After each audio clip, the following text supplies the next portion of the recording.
7 shadow habits that keep dark chosen ones in God mode. Let me ask you a question so sharp it should rattle the marrow of your bones. Why do some dark chosen ones move through dimensions like sovereign storms, while others drown in the shallow end of their own potential? Why do some radiate such a voltage that even demons watch in silence, while others flicker like broken lamps? You think it's luck? Destiny? Random grace sprinkled like stardust? No, it's discipline, not the sugar-coated kind the world parades on billboards. I'm talking about shadow discipline, the 7 feral habits that wired our chosen ones into what I call God mode. These aren't habits you'll find in the pages of self-help books. They're not marketed in glowing fonts or whispered by influencers sipping tea under pastel skies. These habits taste like iron and echo like war drums. They demand blood, they demand bone, they demand the version of you that's been hiding under a blanket of excuses to crawl out naked and kneel before the altar of inevitability. And if that image terrifies you, good. Because fear is the first sign the frequency is real. Click subscribe to this channel to get more profound spiritual lesson. The first habit isn't pretty. It isn't polished. It isn't something you can hashtag.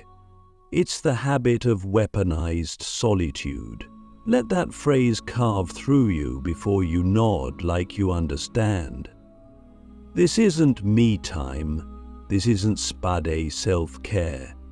This is exile by choice, a savage severance from the narcotic of noise, because every empire in history collapsed under chatter, and every sovereign in silence sculpted reality without lifting a blade. You think you can calibrate your marrow to God mode while marinating in mediocrity?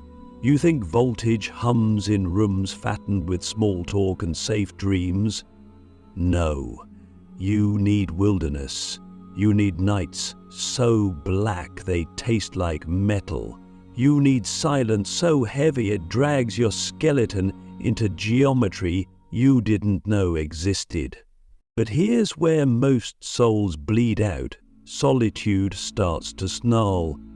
It doesn't coo like a dove, it roars like a beast clawing at your psyche, tearing out the scaffolds of validation you've suckled for decades. And you panic. You sprint back to people who smell like safety, forgetting that safety is the graveyard of sovereignty. Don't run. Sit. Let the silence flay you. Let it pry your illusions open like ribs until the rawness of who you are starts hissing secrets no system wants you to hear. That you are infinite, but you've been crawling like a crippled god in chains. That your hunger isn't sin, it's scripture.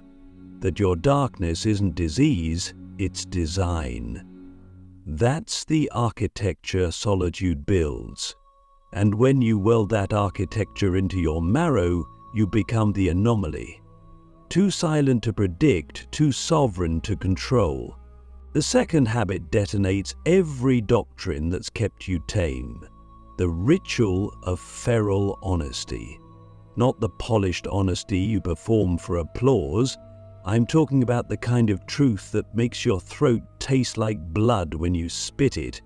Truth about your lust for power. Truth about your envy of those moving faster than you. Truth about the rot in your roots. The mediocrity you've been romancing in secret. This isn't confession for cleansing, it's confession for coronation. Because the throne does not seat liars. It doesn't crown counterfeiters. Every fragment of falsehood in your bones is a fissure, and power poured into fissures will split you to dust. You think demons fear prayer. They laugh at prayer. But they panic when you start telling the truth about yourself, because that's when you stop bleeding energy into illusions. That's when you become steel, and here's the heresy that should make your lungs ache. Every habit I hand you will feel like hell before it feels like heaven. Every ritual will taste like venom before it tastes like voltage. Because transformation isn't therapy, it's treason against the old self. And treason is bloody. But that blood, it's ink. Ink for the scripture you're about to write with your existence.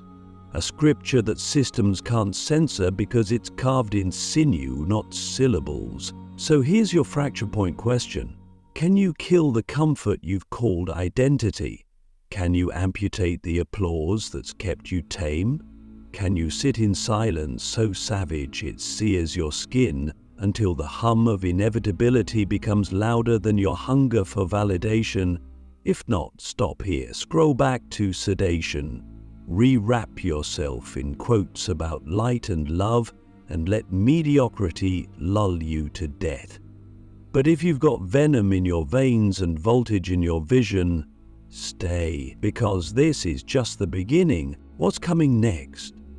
The third and fourth shadow habits.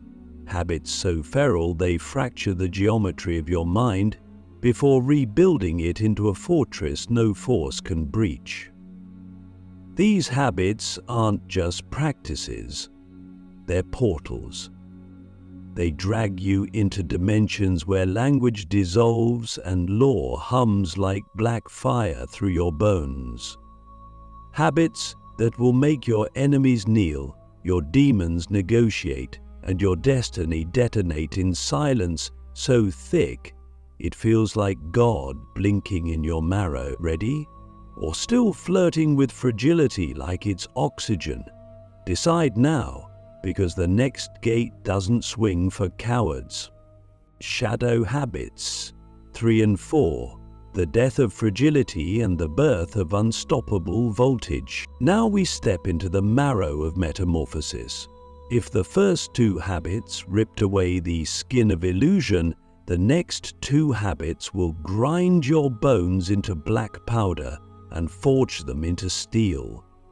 This isn't poetic exaggeration, this is prophecy. And prophecy isn't soft. These habits are the death warrant for every fragment of fragility you've been harboring like a sick pet. If you flinch here, you're not ready for God mode. But if your lungs are snarling for sovereignty, listen until your veins hum. The third shadow habit is the ritual of violent boundaries. Let me burn this into your soul. You cannot orbit divinity while dragging the debris of dependency. Every parasite you permit, every soft voice feeding you sedation, every connection fattened on comfort but starving of alignment, they are leaks. And voltage hates leaks. It will find them. It will fry them. If you don't cut them, the current will. And when the current cuts, it's catastrophic. So what do? You preempt the carnage. You sharpen your boundaries into blades, not fences. You don't distance yourself politely. You sever. You don't send long texts explaining why you're leaving the graveyard. You burn the graveyard and walk barefoot through the smoke without blinking. People will call you cold. Let them. They called glaciers cold too, and yet glaciers carved valleys. They will call you ruthless. Good, because ruthlessness isn't cruelty, it's clarity wearing war paint. Every empire is built on boundaries that bleed, and if you can't stomach the sight of your own knife slicing ties that tether you to smallness, stop dreaming of dominion. Sovereignty isn't social, it's surgical. It demands you exercise every echo of fragility masquerading as friendship. And don't romanticize loneliness. Loneliness here isn't a wound, it's a weapon. It's the chamber where voltage reloads, where your shadow sharpens into a spine so savage that the world doesn't dare lean on you for softness again. The fourth shadow habit is even darker, the vow of anti-fragility. This is the law that fractures every illusion of safety. Repeat this until your marrow memorizes it. If it doesn't stretch me, it's starving me. If it doesn't scorch me, it's sedating me. You weren't chosen to marinate in mediocrity, you were chosen to mutate into law. And law isn't sculpted in spas, it's soldered in storms. So here's the vow: you will hunt friction, you will stalk discomfort like prey, you will stand naked in the furnace until your skin hisses and your bones hum with black fire, because fragility is a virus and it infects everything it touches. Comfort whispers lullabies that rot your fangs, but the throne you crave does not swing for the sedated.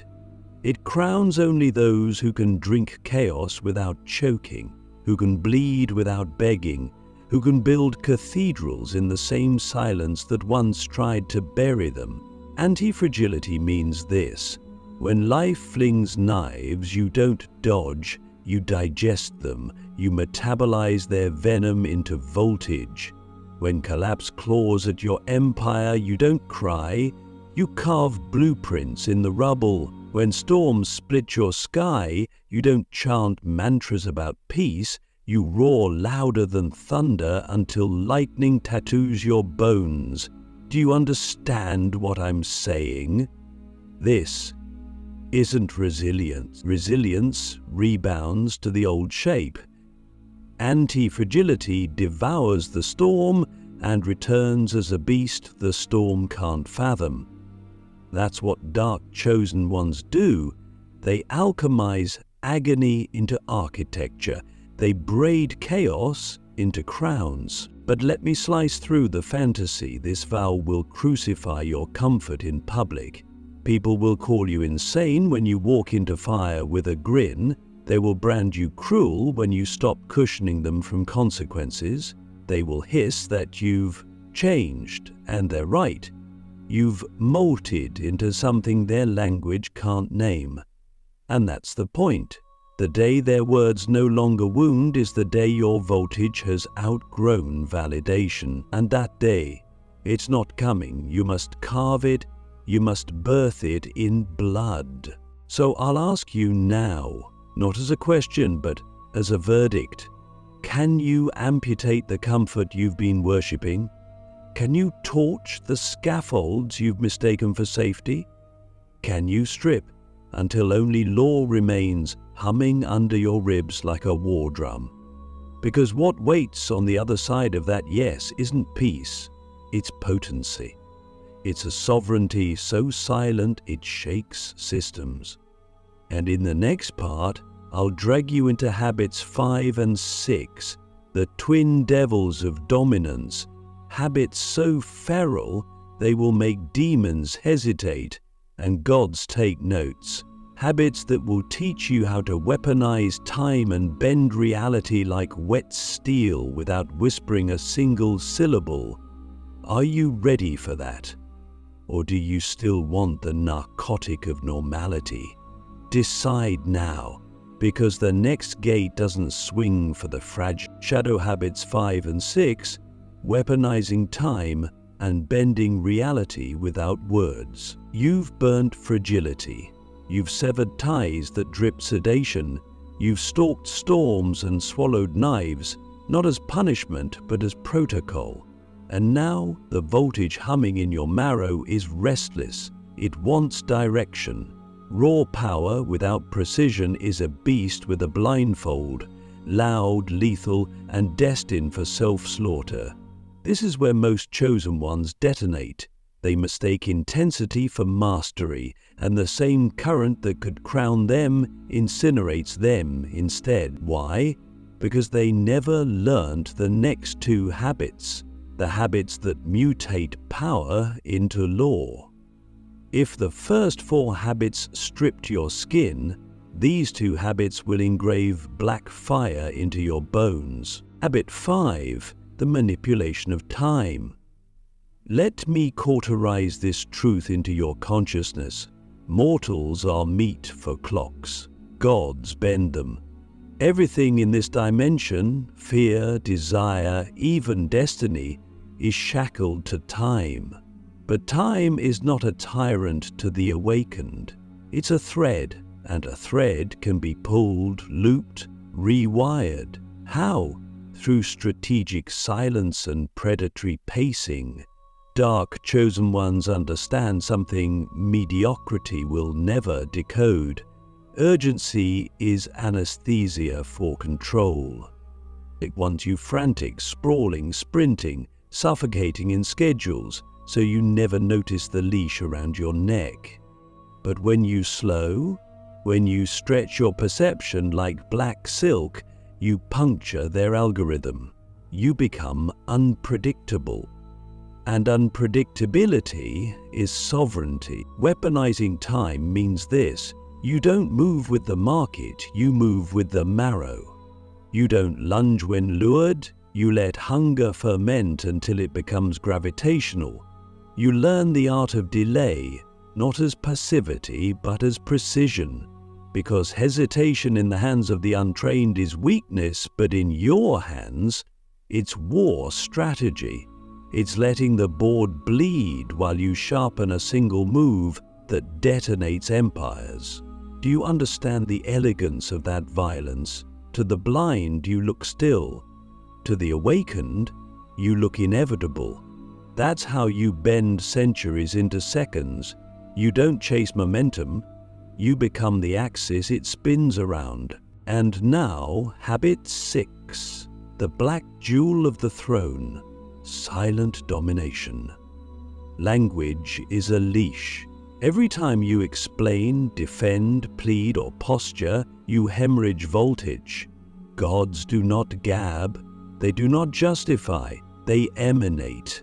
When you speak, your words should land like meteors, not drizzle like rain. This habit means sculpting your presence into such density that it scripts reality without syllables. When you walk into a room, atmospheres should convulse, not because you bark, but because your frequency snarled first. Do you know why demons dread silence? Because silence hums with inevitability.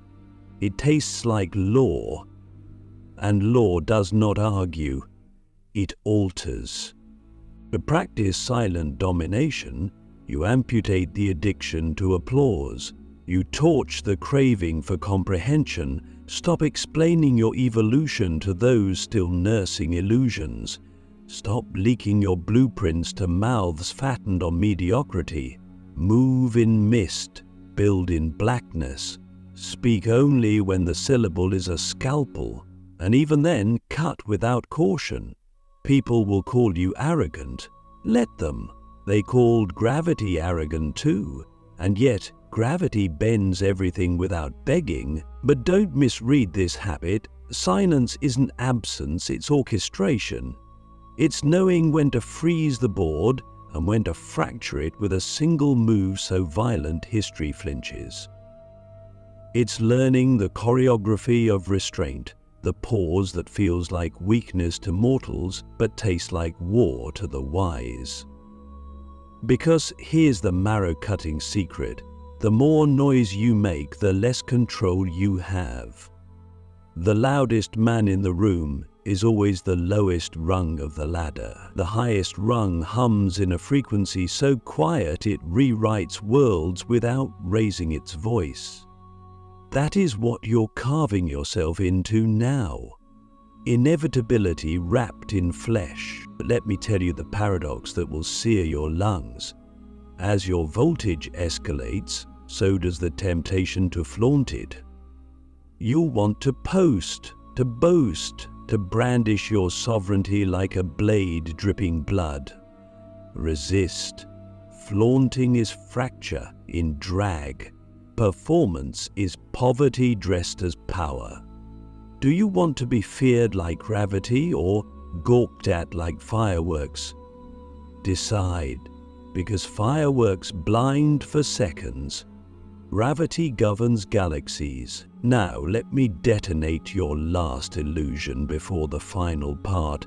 These habits do not make you untouchable, they make you unbearable to mediocrity.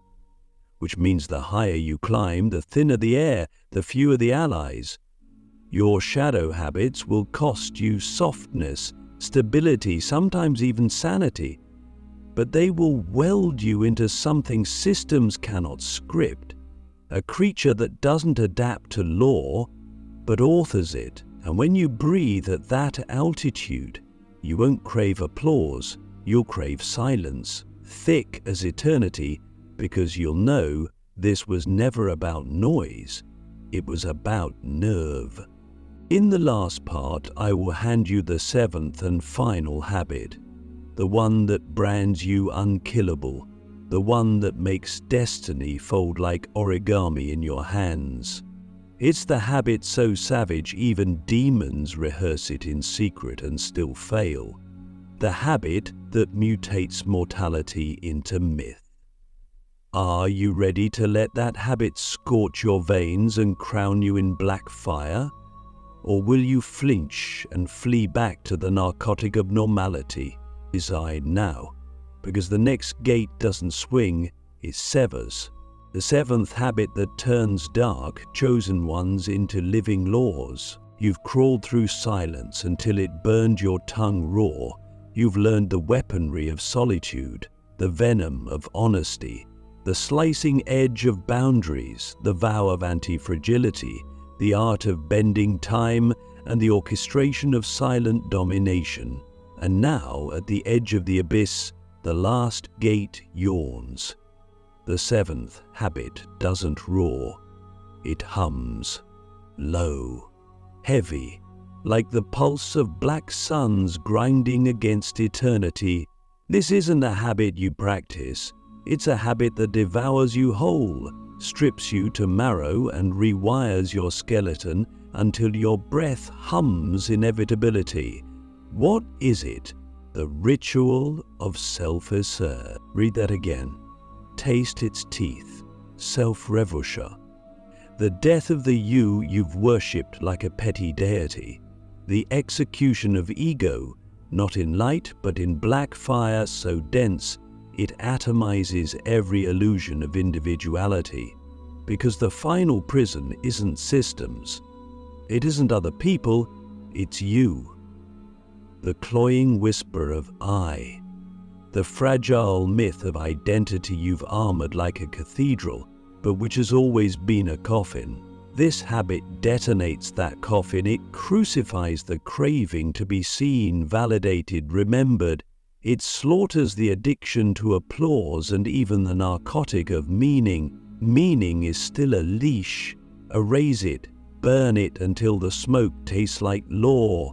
Because when there is no you to save, the storm finally moves through you unobstructed. And when the storm moves, dimensions bow. Do you understand what this demands? It demands you dismember every narrative you've suckled for safety. Every label, every role, every shard of self-importance. Torch them. You are not a brand. You are not a biography. You are not even a being. You are a black hum wearing bone for convenience. A gravitational signature disguised as skin. A law that cannot leak syllables because syllables fracture what silence can crown. When you reach this altitude, you stop chasing alignment. You are alignment.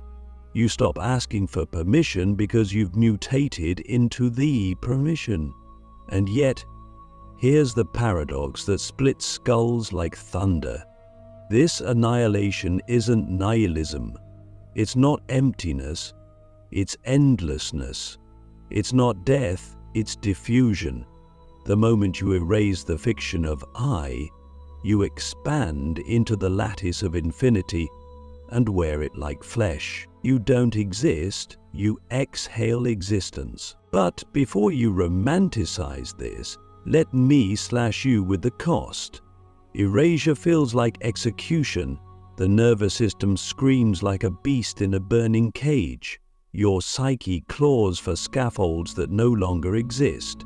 Your lungs beg for oxygen, and all they get is silence so dense it tastes like iron. People will think you vanished, and they're right. The you they knew, the tame, explainable, nameable you, was a mask, and masks melt when black fire rises. Most can't handle this. They choke. They sprint back to mirrors fattened with identity because they'd rather live as a carcass than die into the axis. And that's fine. Mortality needs its axes. But you didn't stumble here by accident. You didn't crawl through 6 gates just to flinch at the 7th. Here's the marrow of the law. When you erase yourself, you don't become powerless. You become power. Pure, unpolluted, unprovable. Power that doesn't clamor for crowns because crowns corrode. Power that doesn't chase control because control is implicit in itself. Power that doesn't roar because roaring is for creatures still craving recognition. You become the storm system's fear, the silenced demon's dread, the black orbit that drags galaxies without gesturing. History will not record you. It will convulse under your shadow without knowing why. And you'll grin in the dark because you know this was never about being remembered. It was about becoming a law that outlives language. So let me tattoo this truth into your bones.